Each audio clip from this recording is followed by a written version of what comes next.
Hi friends, आइए आज हम बात करते हैं इंडियन एविडेंस एक्ट 1872 यानी हमारा भारतीय साक्ष्य अधिनियम 1872 से रिलेटेड इम्पोर्टेंट क्वेश्चंस की। देखिए सेक्शन 2 में क्या वर्णित है। देखिए जो धारा 2 है वो क्या वर्णित करती है, रिपील निरसन के बारे में कि भाई कौन कौन सी धाराओं को निरसित कर दिया गया है। तो कब से किया गया था, 1938 के एक्ट के द्वारा सेक्शन 2 में जो डेफिनेशंस थी उनको निरसित कर दिया गया।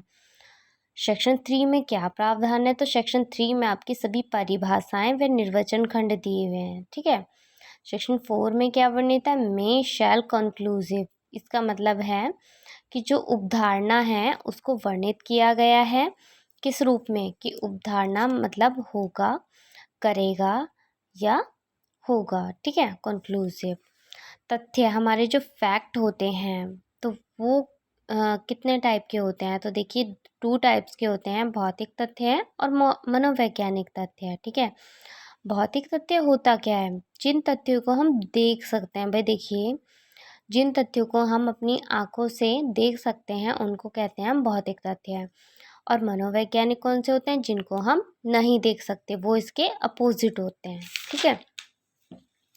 अकॉर्डिंग टू पैटर्न, मतलब जो पैटर्न राइटर थे आपके, उनके अकॉर्डिंग क्या है, तथ्य एक कच्चा पदार्थ है जिस पर वाद या कार्यवाही का निर्माण होता है। ठीक है।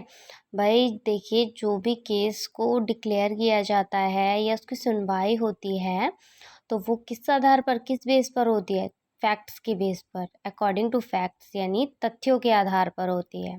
ठीक है। और जो अधिकार का निर्माण होता है वो भी किसके उस पर होता है, आधार पर होता है, तथ्य के आधार पर। भाई हम पूरे राइट से कह सकते हैं, हमारा पूरा राइट होता है भाई तथ्यों को देखते हुए कह सकते हैं कि हाँ ये घटना ऐसे घटित हुई। ठीक, बहुत ही अधिकार से। अकॉर्डिंग टू बैंथम के अकॉर्डिंग जो काइंड्स हैं, फैक्ट के काइंड्स हैं वो 2 टाइप्स के ही हैं, बट उन्होंने किस तरीके से बताया कि जो भौतिक तथ्य होते हैं उसमें क्या होता है, ए ने बी की मृत्यु की। भाई हमने भौतिक एग्जैक्ट हमने देखा उस इंसान को कि उसने मर्डर किया। ठीक, तो वो हमारा क्या हुआ, भौतिक तथ्य है। बट जो मनोवैज्ञानिक तथ्य होता है वो हम एक अंदाजा लगाते हैं, अंदाजे के आधार पर कहते हैं कि हाँ भाई सिचुएशन को देखते हुए उसकी एक धारणा बनाते हैं कि हाँ भाई इसने इस तरीके से मर्डर किया होगा, पहले प्लानिंग की, फिर उसके बाद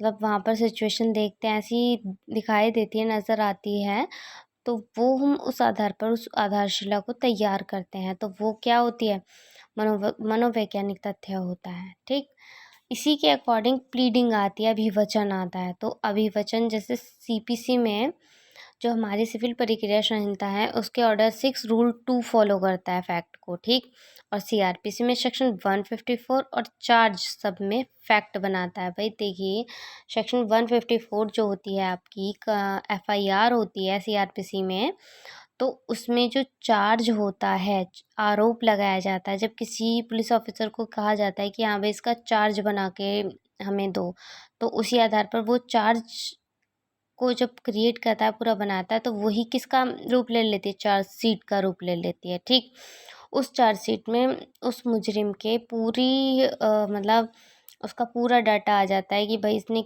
कब कब का क्राइम क्रिएट किए, कैसे किए। ठीक, और क्या सिचुएशन थी। ठीक है।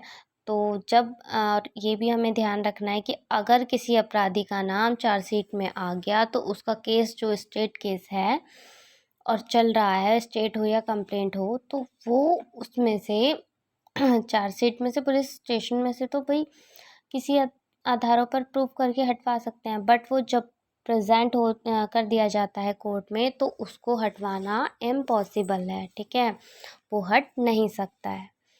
भौतिक तथ्य क्या होते हैं आपके, जो अर्थ वे इसके अंतर्गत आते हैं कि कोई वस्तु का संबंध, वस्तु की अवस्था जो इंद्रियों द्वारा बोधगम्य हो, आँख नाक कान त्वचा जीभ, ये सभी हमारी क्या होती हैं, इंद्रियां होती हैं। बोधगम्य हो, बोधगम्य का मतलब देखा गया हो या सुना गया हो। ठीक है, तो वो हमारे क्या होते हैं भाई,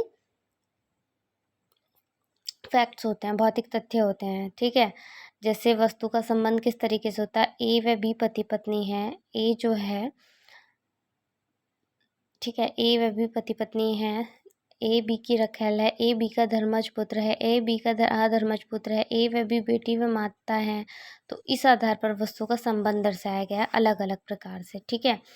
और वस्तु की अवस्था कैसे, कि नदी बह रही है, ट्रेन चल रही है, व्यापारी बोल रहा था, तो ये हमारी वस्तु की अवस्था हुई और ये हमारे वस्तु का संबंध हुआ, रिलेशन हुआ, ठीक है। किसी भी आधार पर हम दिखा सकते हैं उस चीज़ को। चलिए, थैंक्स।